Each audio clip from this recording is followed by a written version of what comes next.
I really want to almost set things up this morning for your better. If there's a miracle, if there's something that you've been believing for, I want to encourage you to really lean in this morning. If there's something in regards to your family life, friends, personal life, I just want to encourage you to be attentive and to be receptive to what God wants you to hear.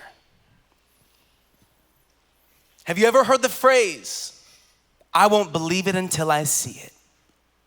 I won't believe it until I see it. In the Bible, there's a man known as Thomas the Doubter. Thomas the Doubter.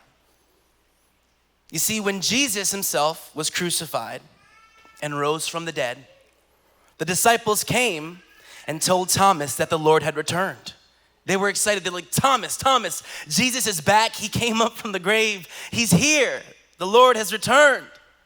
Thomas responded by saying, unless I see the nail marks in his hands and put my finger where the nails were, I will not believe. Thomas practically said, I won't believe it until I see it. And this was one of Jesus' disciples. I won't believe it until I see it. Jesus later showed up and made it clear to Thomas that he had returned, and then Thomas believed. Jesus came and showed him the marks on his hand, let him touch it, and then Thomas believed. What did Jesus do then? He then said, because you have seen me, you have believed. Blessed are those who have not seen and yet have believed. Blessed are those who have yet to see, but yet they still continue to believe. People want facts today. Sure, I get it. Facts have value. It's important to know the facts on a situation or a topic you're addressing. It carries weight. Facts carry weight. I get it. But like everything in this world, there must be a healthy balance in everything. Okay? And so, I'm here to tell you this morning, I have a bit of a bone to pick with the facts. I personally believe that when we focus too much on the facts, we lose sight of what it means to have faith. I'll say it again because it's important. I appreciate the facts. They are vital and necessary. I'm going to let you know the facts are important because I know there's some people in here saying, well, facts are important. I know, I'm agreeing. But I don't want to be so consumed by the facts that I miss the purpose of my faith. To each their own, but if I had to choose between my faith and the facts, I'm choosing faith every single time. Some may say, well, Pastor Mario, where's your wisdom? How can you trust something without the proof? How can you simply rely on your faith when the odds and probabilities are stacked against you? Hear me. If we lived in a world of facts, there wouldn't be anything worth believing in. There wouldn't be a reason for hope. There wouldn't be any room for a miracle. Because the facts already told you how it is. Oh, well, she's in the hospital. She's not going to make it. Just like those are the facts. Well, you're going to have to deal with it. No. Not me. Not me.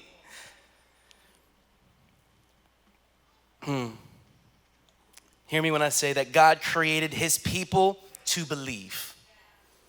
He created us with a fiery zeal to live a life driven by our faith. It's that faith that has made me who I am today. That same faith has something to say this morning to everyone here. Don't you tell me he can't do it. Don't you tell. Can I hear the church say that? Can I hear that? Don't you tell me he can't do it. All right, we'll try that again later. First, I want to tell you this. Let me take a sip first because I am parched. What kind of mentality are you carrying? What kind of mentality are you carrying? When you're believing for something, do you think to yourself, God, I think you'll come through. You might come through. Or do you say, there's nothing you can't do? Which side of the spectrum are you on? Some of you have developed a predetermined notion on your situation, and that's why you're stuck. Because you've already decided in your head what the case may already be. You've gotten so used to looking at the cup being half empty that you've totally forgotten about the option of it being half full. You've kind of been in that kind of season a little bit. It's wild to me. It actually blows my mind. Like, you guys, optimism in the world still exists. I want to tell you a little bit about Jesus and his not so welcoming home party. In Matthew 13, 54 through 58, said this. He returned to Nazareth, his hometown. When he taught there in the synagogue, everyone was amazed and said, where does he get his wisdom and this power to do miracles? Then they scoffed. He's just a carpenter's son. We know Mary, his mother, and his brothers, James, Joseph, Simon, and Judas. All of his sisters live right here among us. They're local. Where did he learn all these things? And they were deeply offended. They were offended by Jesus. And they refused to believe in him. His hometown. Like, come on, man. If Jesus is from your hometown, I'm telling everybody, yeah, Jesus, he's from the Berg. What's up? You know what I mean? It amazes me. It amazes me. It's like these guys, they have an opportunity. That's Jesus, the Messiah. That's Jesus. He's from Nazareth. But instead, you're just a carpenter's son. Like, your family's local, bro. Like, you're not that big of a deal. Ooh, can I tell you, the people who say, man, listen, you're not that big of a deal, man, you got some heart issues. Because you got to learn to celebrate other people. You got to learn to celebrate other people, man. Jesus himself was from Nazareth. His own people lacked in faith. They were more concerned with him being the carpenter's son rather than the fact that he was the wonder-working God, like that song says. Their mentality of disbelief prevented them from receiving the full wonder of what God could do for them. Let's not be that kind of person. I don't want to be that guy. I won't be that guy. I'm going to be the guy that never stops believing. So don't you tell me he can't do it. Don't try it. Next, miracles move faith. They move through faith. Have you heard the story of Jesus and the paralyzed man? Matthew 9:2. Some men brought Jesus a paralyzed man. These friends, they brought Jesus a paralyzed man lying on a mat. When Jesus saw their faith, he said to the man, take heart, son, your sins are forgiven. Well, in that moment, the Pharisees, they saw and heard of this stuff happening, and they began to slander Jesus. They began to talk smack on Jesus. You know, they began to just like, oh my gosh, what is this? What's happening? What's going on here? This is ridiculous. And you know what? You know what Jesus did? My man Jesus, he called them out. He put them in their place. He said, who are you to say that this isn't okay? You see, the Pharisees, they were so hung up and so against Jesus that, you know, even the thought of these men bringing this paralyzed man to Jesus for a potential miracle, they're like, what are you thinking? Scoffing at him, ridiculing him. But you see, Jesus himself carried an authority through his Father that these Pharisees couldn't quite understand. They didn't know faith like Jesus did. You hear me? So Jesus exemplified the power of faith. Matthew 9:6-8, Jesus said to the paralyzed man, "Get up, take your mat, and go home." And what happens next, it's pretty simple. The man got up and went home. Nothing crazy happened. He just, okay, well, all right. And he dipped. Like, in that moment, it's a crazy thought, but it was as simple as that. When the crowd saw this, they were filled with awe and they praised God who had given such authority to man. You know, many look at this story and are amazed by the miracle working power of Jesus, which, yes, that is so worth being amazed by. That's so incredible to see. But what happened before the miracle? Did we catch this? What happened before the miracle itself? What was it that moved Jesus? Was it the fact that this man was that he was paralyzed? Was just the sight of seeing this paralyzed man, was that what moved Jesus? Was it the fact that the Pharisees were just bashing and dogging and ridiculing? Was it the fact that Jesus wanted to just, hey, you know what? You're gonna act like that? I'll prove you wrong. Was that what moved Jesus? No. I believe that it was the faith of the men and friends who brought the paralyzed man to Jesus. It was faith. Their faith created an opportunity for a miracle to take place. Just think about that for a second, all right? Do you know how many people were probably watching this paralyzed man get dragged on a mat and thought to themselves, what are they doing? What are they thinking?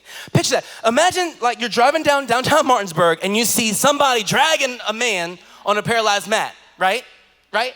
I mean, I'm not even gonna lie, because I'm being transparent here. If I saw that in downtown Martinsburg, I'm going to Habanero or something like that, and I see that, I'm like, oh my gosh, what is happening? I'm gonna say, there's something wrong here. I don't know what's going on.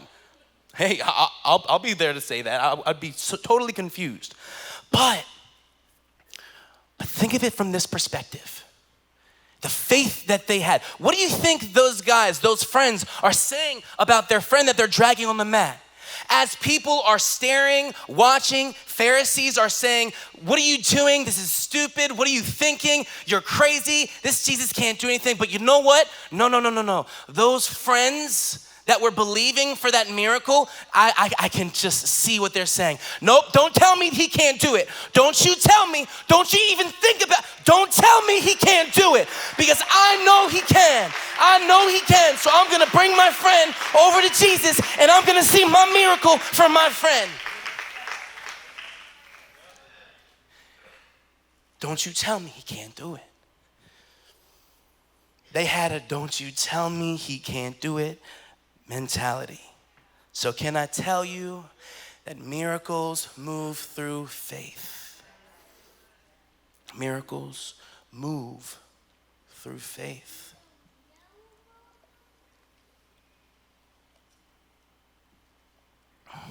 And then this. Hope opens heaven. Hope opens heaven.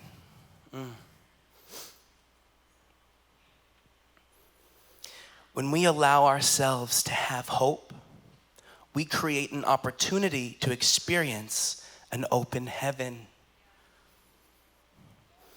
There's not an exact definition for what an open heaven actually is, but my interpretation of an open heaven is a move of the Holy Spirit, a manifestation of God's power and glory.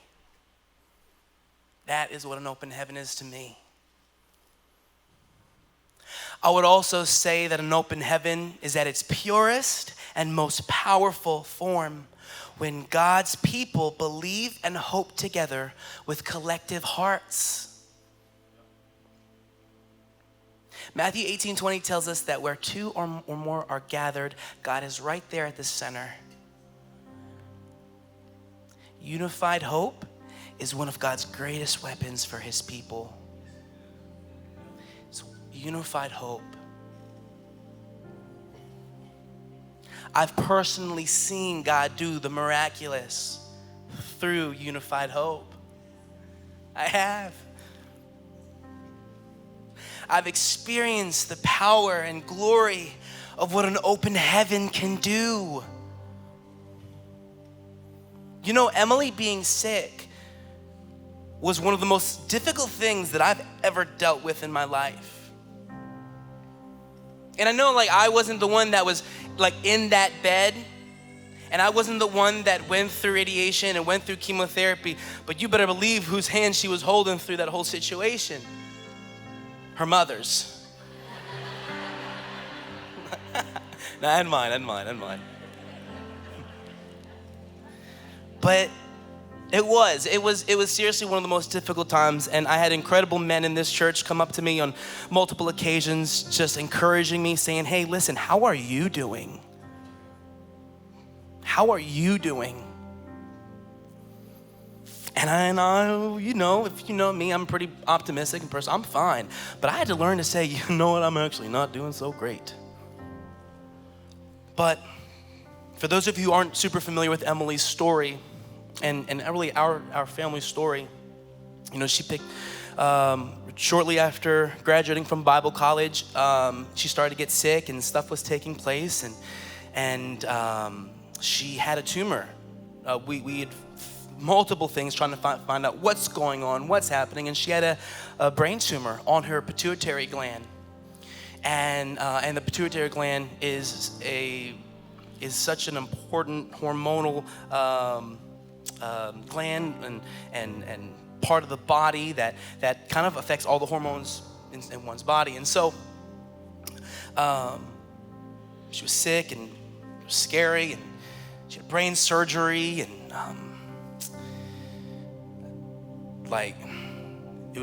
she's such a strong woman, and she's such a vivacious personality, and it was crazy because as her husband and us being early in our years, it was difficult for me to see at times, because I was like, man, like, you know, the enemy is attacking her and attacking our family and trying to discourage her, trying to depress her, trying to depress our family, just trying to do a major attack on us.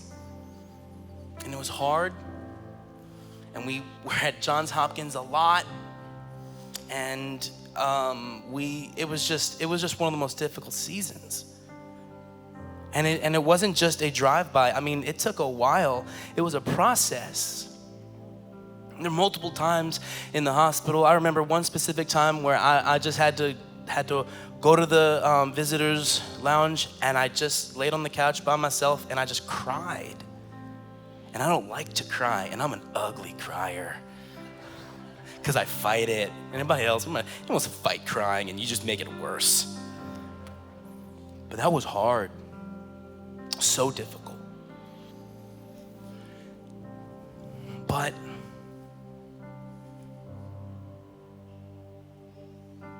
I learned that there was no way I could have ever carried that burden on my own. But I wasn't alone. Emily, will you come to the stage with me for a minute?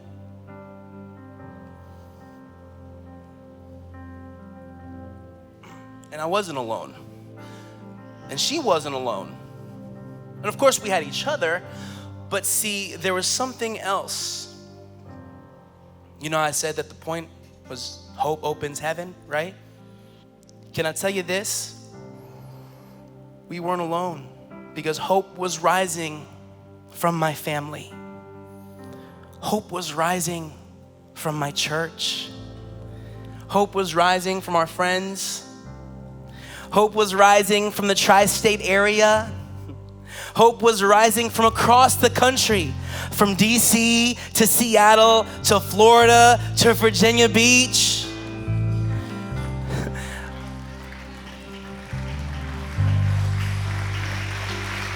Yeah. From Italy, Italia, no. Everywhere. We had people all over, honestly, like we had people over the world. People over the world believing, praying, having hope. Unified hope. You guys, can I tell you, heaven was wide open over our situation, over our miracle. And though the power of that hope and faith, through that power, through the power of our church and our family and our friends, my wife was healed. Healing.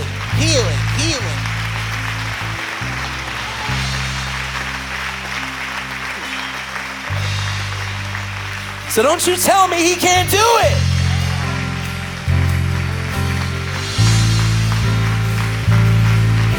Yeah.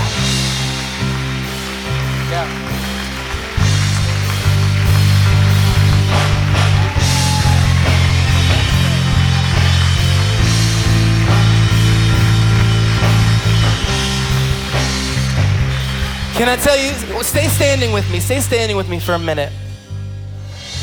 And can I tell you something? Like the pituitary gland, like we were talking about, like, and this is good for you too. Sometimes when you're believing for a miracle, and a miracle will come, it will, Jesus makes it happen. But sometimes the enemy has a way of throwing another curveball at you. And like, oof. And through that, you see, the pituitary gland affects the hormone so much, and it can play a part in your ovaries and your reproductive system. And through that, like Emily and I, we struggle so much because we've been trying for a long time to just get pregnant. Not me, her. And it was so difficult because the enemy.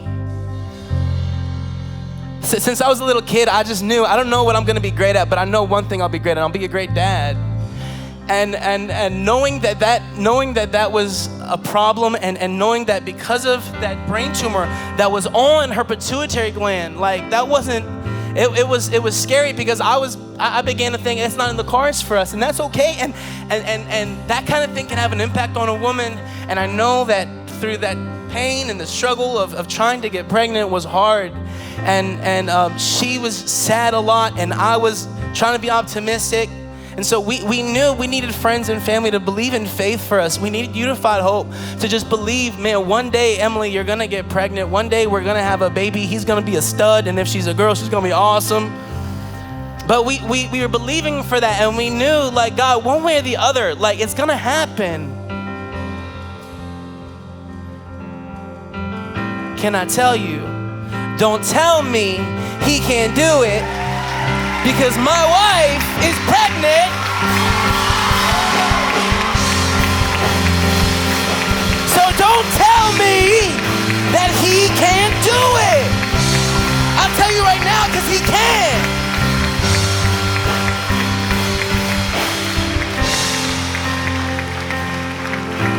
I'll be right back.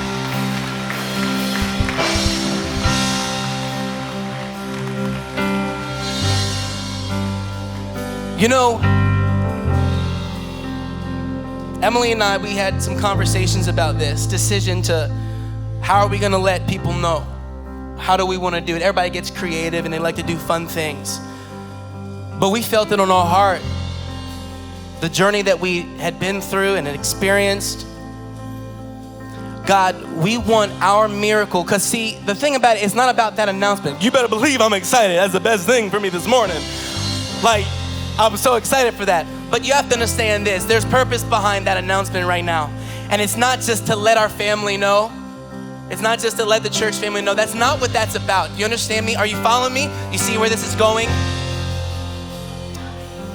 Okay, that's right. Don't you tell me he can't do it.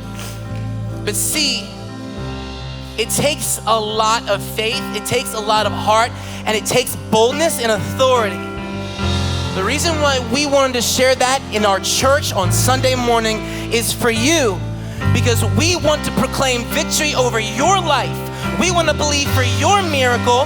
We want to lift you up high. We want to speak life into your situation.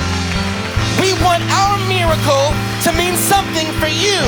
So, hear me. There's nothing that our God can't do. Are you following me? Come on, are you excited? Move your legs a little bit, because I want to give you an opportunity for a miracle. There's nothing that our God can't do. So don't you tell me he can't do it. You feel me? What mentality will you carry? What mentality will you carry? Do you have faith that believes in miracles? Where's your faith at? Okay? Are you ready for an open heaven? Are you ready for an open heaven? So right now, where you're standing, I want to give you an opportunity to come to the front, and we want to pray for your miracle. Don't be afraid. If that's you, I encourage you. There's faith rising this morning. So I'm going to count to 3, and even if I get to 2, if I get to 1, we got people coming already. So if that's you and you want to believe for a miracle, please don't miss this opportunity, because faith is rising high in my spirit right now and in this house. So 1, 2, 3. If that's you, come forward. Nothing that I got.